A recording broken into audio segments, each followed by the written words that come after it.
Halo semuanya, ketemu lagi. Hari ini kita bakal bedah sesuatu yang kayaknya kita semua udah paham betul, yaitu pernikahan. Tapi apa sih yang sebenarnya terjadi waktu dua kepala, dua hati, dan dua kehidupan jadi satu? Kalau kita lihat dari kacamata psikologi, jawabannya tuh, wah, jauh lebih rumit dan seru dari yang kita kira. Yuk kita mulai. Pernikahan itu kan cuma selembar kertas. Sering banget kan kita dengar kalimat ini? Seolah-olah komitmen yang begitu besar itu cuma soal formalitas aja. Tapi kalau kita gali lebih dalam, para psikolog punya jawaban yang beda banget. Ternyata, jawabannya sama sekali bukan itu. Jauh dari sekadar selembar kertas, para psikolog justru melihat pernikahan itu sebagai sebuah sistem yang hidup, yang kompleks.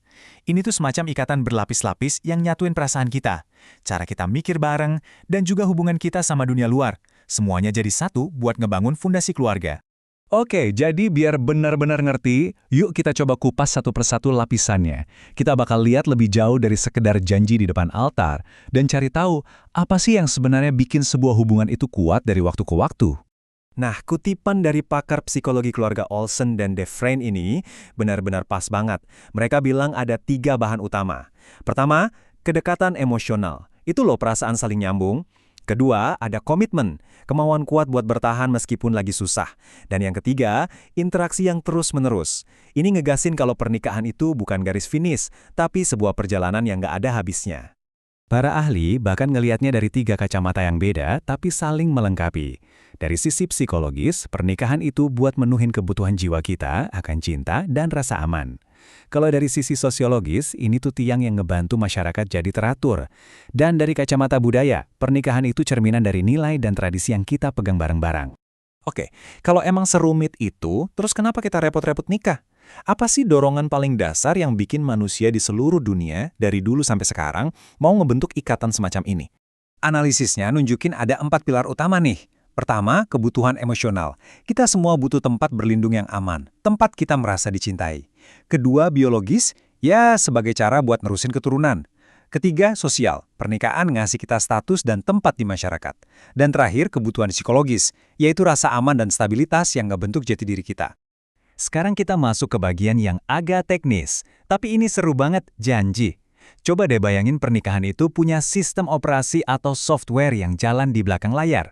Kalau kita paham cara kerjanya, ini bisa banget ngubah cara kita mandang hubungan kita sendiri. Ada 3 teori utama yang bisa kita pakai. Pertama, teori kelekatan. Ini kayak software bawaan dari masa kecil yang jadi template hubungan kita pas dewasa. Kedua, teori pertukaran sosial.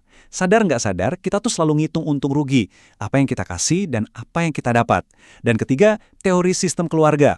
Yang ngelihat pernikahan itu kayak jaring laba-laba raksasa. Kalau satu ujungnya disentuh, getarannya bakal kerasa ke semua bagian. Oke, teori-teori tadi penting banget, tapi gimana praktiknya sekarang? Pernikahan zaman sekarang kan beda jauh ya sama pernikahan 50 atau 100 tahun lalu. Yuk kita lihat apa aja perubahannya dan tantangan apa yang muncul gara-gara itu. Kelihatan banget kan ada pergeseran besar di sini.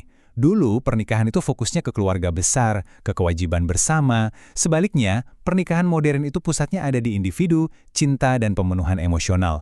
Ekspektasi kita udah berubah drastis. Dari yang dulunya tugas sosial, sekarang jadi perjalanan buat pengembangan diri. Nah, pergeseran ini tentu aja bawa tantangan baru. Ekspektasi yang setinggi langit seringkali jadi pemicu konflik. Terus, waktu kebahagiaan pribadi jadi nomor 1, perceraian bisa aja dilihat sebagai salah satu pilihan. Dan tentunya, perjuangan menyeimbangkan kerjaan sama urusan rumah tangga yang makin kerasa berat. Jadi, dengan semua tantangan ini, gimana caranya biar pernikahan modern bisa berhasil? Apa jangan-jangan ini mission impossible? Tunggu dulu, tentu aja enggak. Penelitian nunjukin ada faktor-faktor kunci yang justru bisa bikin hubungan makin kuat di zaman sekarang. Penelitian menunjukin ada 3 pilar super penting yang bikin hubungan jadi kokoh. Pertama, keintiman, yaitu koneksi emosional dan rasa saling percaya yang dalam. Kedua, kemitraan, artinya jadi tim yang solid dan setara buat ngadepin hidup. Dan yang paling penting, komitmen. Ini bukan cuma soal perasaan loh, tapi keputusan sadar buat bertahan dan berjuang bareng-bareng. Nah, buat ngebangun 3 pilar tadi, kita butuh toolkit atau alat-alatnya. Yaitu komunikasi yang efektif biar saling ngerti, terus komitmen yang kuat sebagai jangkar waktu ada badai, dan yang paling krusial, kemampuan buat menyelesaikan konflik secara sehat. Gimana caranya berdebat tanpa saling nyakitin. Ingat ya, ini semua itu skill loh. Sesuatu yang bisa dipelajari, bukan bakat dari lahir. Akhirnya, kita sampai di pertanyaan pamungkas yang rangkum semua obrolan kita hari ini.